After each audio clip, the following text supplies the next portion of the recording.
Video की शुरुआत में बालियान खुद को कैद में पाता है और ज़ोर ज़ोर से चिल्लाकर पूछता है कि उसे कहाँ लाया गया है।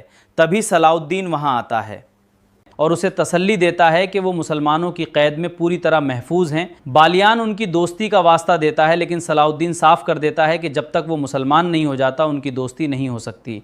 बालियान सलाउद्दीन के इस कदम को एक सिपाही के उसूलों के ख़िलाफ़ बताता है।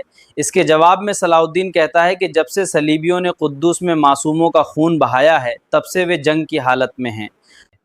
सलाउद्दीन ऐलान करता है कि ये जंग कुद्दूस की फतह के बाद ही ख़त्म होगी। कहानी दूसरी तरफ मुड़ती है, जहां शहंशाह अमालरिक अपने दरबार में एक ख़त पढ़कर बेहद गुस्से और खौफ में हैं। दुश्मन ने उनके महल की कड़ी सुरक्षा को भेद दिया है और ये साबित कर दिया है कि वे जब चाहें शहंशाह को मार सकते हैं।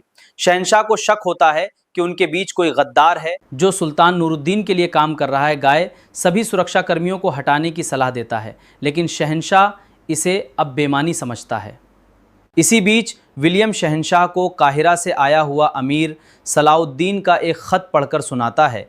इस ख़त में सलाउद्दीन ने साफ चेतावनी दी है कि उसने मिस्र में कब्ज़ा जमाने के इरादे से आए लॉर्ड बालियान और उसके दस्ते को गिरफ़्तार कर लिया है। वो शहंशाह को मिस्र को भूल जाने की हिदायत देता है, अन्यथा आगे भेजे गए किसी भी दस्ते का यही अंजाम होगा। दूसरी ओर सुल्तान नूरुद्दीन को भी सलाउद्दीन का ख़त मिलता है। ख़त में बताया गया है कि कुद्दूस जाने वाले अनाज पर उन्होंने कब्ज़ा कर लिया है और बालियान भी उनकी कैद में हैं।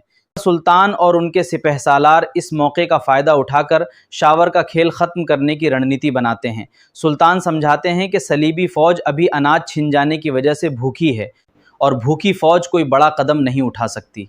इसी को सही वक्त मानकर सुल्तान मिस्र की फ़तह के लिए अपनी फ़ौज को फ़ौरन तैयार होने का हुक्म देते हैं।